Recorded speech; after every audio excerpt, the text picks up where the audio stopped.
صحیح بخاری میں حدیث ہے، حج ہو رہا تھا سن 10 ہجری میں، نبی کریم صلی اللہ تعالی علیہ وسلم حج میں تھے۔ پہلی دفعہ آپ کی قیادت میں پہلا اسلامی حج ہو رہا تھا، اس سے پہلے ایک ہو گیا تھا لیکن حضرت ابو بکر کی قیادت میں، اور یہ حضور علیہ السلام خود کرا رہے تھے حج۔ تو طواف کر رہے تھے، ایک خاتون آئی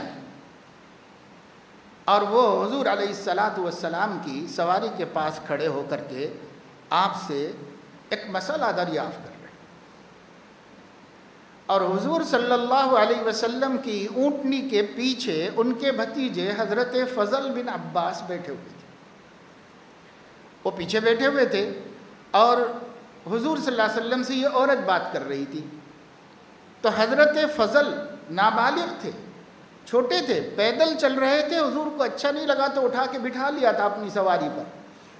حضور علیہ السلام یہ بچہ اس عورت کو دیکھ رہا تھا اور وہ عورت اس بچے کو دیکھ رہی۔ تو حضور صلی اللہ علیہ وسلم نے اپنا ہاتھ سر پر رکھ کے حضرت فضل کے ان کے ہاتھ کو کعبہ شریف کی طرف موڑ دیا۔ اب یہ قصہ ہو گیا ختم، لیکن آگے دوسری حدیث میں ترمذی شریف میں اس واقعے کے بعد یہ ہے کہ حضرت عباس نے کسی وقت پوچھا حضور علیہ السلام کے چچا نے کہ یا رسول اللہ، آپ نے بھتیجے کا سر ادھر کیوں پلٹا دیا تھا بات کرتے وقت میں؟ یہ سوال کیا حضور علیہ السلام سے۔ تو آپ نے فرمایا ایک جوان تھا، ایک جوان لڑکی تھی، عورت تھی، ایک جوان لڑکا تھا، یعنی نابالغ تھے لیکن قریب بلوغ کے ہو گئے تھے۔ حضرت عبداللہ ابن عباس رضی اللہ تعالیٰ عنہ خود بھی حضور علیہ السلام کے وصال کے وقت میں کم سن تھے۔ تو حضرت فضل بن عباس کے بارے میں حضور نے کہا کہ جوان بچہ تھا اور جوان عورت تھی، میں نے محسوس کیا کہ کہیں شیطان ان دونوں کے درمیان کسی برائی کو جنم نہ دی تھی، اس لیے میں نے بھتیجے کا سر دوسری طرف پھیر دیا کہ دیکھنا نہیں ہے عورت کو، غیر عورت کو کیسے دیکھ رہے ہو، اس سے فتنہ وجود میں آئے گا۔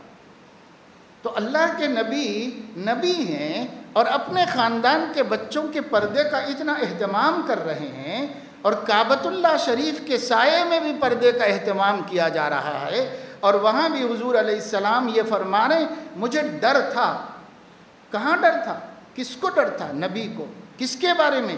اپنے چچا زاد بھائی کے بارے میں، حضرت عباس جیسے ایمان والے کے بیٹے کے بارے میں، اور وہ ایمان والی خاتون جو حضور سے مسئلہ پوچھنے آئی تھی اس کے بارے میں۔ کس جگہ؟ کعبۃ اللہ کے دامن میں۔ حضور فرما رہے ہیں مجھے ڈر تھا کہ ایک جوان اور ایک جوان مرد، جوان عورت اکٹھے ہوں اور کوئی فتنہ نہ ہو، ایسا ہو نہیں سکتا۔ پھر ہم کیا کرتے ہیں؟ ہمیں اس کی کوئی پرواہ نہیں۔ گھر میں بیٹیاں جوان ہو کے بس پل رہی ہیں، کوئی پرسان حال نہیں ہے، کیونکہ کچھ رسمیں پوری کرنا ہے، کچھ خاندانی روایات کو تکمیل کرنا ہے، اتنا پیسہ جمع کرنا ہے، اتنے نخرے ہونے ہیں، لیکن گھر میں ایک جوان بچہ موجود ہے اور گھر میں جوان بچی موجود ہے۔ ہم نے کبھی خطرہ نہیں محسوس کیا، نبی کو خطرہ محسوس ہوا کعبے کے دامن میں، اور ہمارے گھر میں ہمیں کوئی خطرہ نہیں محسوس ہوا۔ تو جب تک ہم یہ رسک لیتے رہیں گے اور جب تک ہم ان چیزوں کو معمولی سمجھ کر نظر انداز کرتے رہیں گے، آج کسی کے گھر میں حادثہ ہوا ہے، کل ہمارے گھر میں حادثہ ہوا۔ اللہ بچائے، اللہ حفاظت فرمائے۔ اس لیے کہ ہم کوئی دودھ کے دھلے ہوئے نہیں ہیں اور ہم کوئی آسمان کے ٹپکے ہوئے نہیں ہیں، ہم بھی انسان ہیں، ہم بھی انسان ہیں۔ ایک انسان یہ غلطی کر سکتا ہے، دوسرا انسان بھی کر سکتا ہے، مگر ہم دین نہیں چاہ رہے، دین ہم چاہ ہی نہیں رہے۔ بہت بھروسہ ہے، ارے ہم لوگ بہت مہذب گھرانے کے، ہم بہت عزت والے خاندان کے، ہمارے ہاں ایسا نہیں ہوگا، ہم کبھی ایسا نہیں کریں گے، ایسے سمجھ۔ لیکن میرے دوستو، نفس نفس ہے، شیطان شیطان ہے، اور انسان انسان ہے۔ اس کو اللہ نے قدرت دی ہے، وہ مجرد دم خون کی رگوں میں دوڑتا ہے، جیسے رگوں میں جیسے خون دوڑتا ہے، شیطان کو اللہ نے اتنی قدرت دی۔ اور یہ بھی بخاری شریف میں حدیث ہے کتاب الاعتکاف میں کہ سیدنا محمد الرسول اللہ صلی اللہ علیہ وسلم مسجد میں تھے اور حضرت زینب رضی اللہ تعالیٰ عنہ ملاقات کے لیے آئیں اعتکاف میں، کچھ دینا ہوگا لینا ہوگا یا خیریت پوچھنی ہوگی۔ تو پھر وہ جب جا رہی تھی، رات کا وقت تھا، جب لوگ نہیں تھے تب ملنے آئی تھی۔ جب وہ جا رہی تھی تو حضور علیہ السلام مسجد کے دروازے تک چھوڑنے کے لیے ان کے ساتھ میں آئے، اور جب دروازے کے قریب میں آئے تو دیکھا کہ 2 انصاری صحابی ادھر سے گزر رہے تھے، شام میں راستے سے گزر رہے تھے۔ حضور علیہ السلام نے ان سے فرمایا اپنی جگہ ٹھہرے رہو، رک جاؤ ذرا۔ تو وہ لوگ رک گئے اور آپ نے فرمایا کہ یہ میری بیوی ہے، حضرت صفیہ یا حضرت زینب۔ نام لے کے فرمایا، صحابہ ازواج مطہرات کی ناموں سے واقف تھے، نام لے کے فرمایا کہ یہ فلاں ہے۔ تو صحابہ نے کہا سبحان اللہ، اور صحابہ کو حضور کا یہ صفائی پیش کرنا بہت گراں گزرا۔ حدیث کے الفاظ ہیں، صحابہ کو یہ بہت گراں گزرا کہ نبی ہمارے سامنے کیوں صفائی کر رہے ہیں، کہ یہ میری بیوی ہے، یہ صفائی کیوں کر رہے ہیں۔ لیکن حضور صلی اللہ علیہ وسلم سے جب انہوں نے تعجب پر سبحان اللہ کہا جاتا ہے، صحابہ نے کہا سبحان اللہ یا رسول اللہ۔ حضور علیہ السلام نے فرمایا شیطان انسان کے اندر اس طریقے سے تصرف کرتا ہے جیسے خون رگوں میں دوڑتا ہے، مجھے ڈر لگا کہ کہیں تمہارے دل میں کوئی بدگمانی نہ پیدا ہو جائے، تمہارے دل میں کوئی بدگمانی نہ پیدا ہو جائے، اس لیے میں بتا رہا ہوں کہ یہ عورت رات کے وقت میں کوئی آئی ہے، یہ میری بیوی ہے۔ بتا دیا حضور علیہ السلام، یہ نبی سے بھی کہیں بدگمانی نہ پیدا ہو جائے، حالانکہ ہو نہیں سکتی تھی۔ صحابہ تعجب کر رہے ہیں، ہم کو بتانے کی کیا ضرورت ہے، ہم سوچ بھی نہیں سکتے آپ کے بارے میں۔ لیکن حضور نے فرمایا بھائی شیطان تو لگا ہوا ہے، اگر دل میں وسوسہ بھی ڈال دے، بدگمانی پیدا کر دے، تمہاری عاقبت برباد ہوگی، ایمان خراب ہوگا۔ اس لیے میں نے صفائی کر دی تاکہ ایسی کوئی بات نہ پیش آئے۔ ذرا آپ دیکھ رہے ہیں ہمارے نبی کی احتیاط، اتنے بڑے مقام سے ایسی احتیاط، اور ہم لوگوں کو کوئی پرواہ نہیں ہے، کچھ بھی ہمارے پاس نہیں۔ احساس ہمارا ختم ہو گیا، احساس ہمارا ختم ہو گیا۔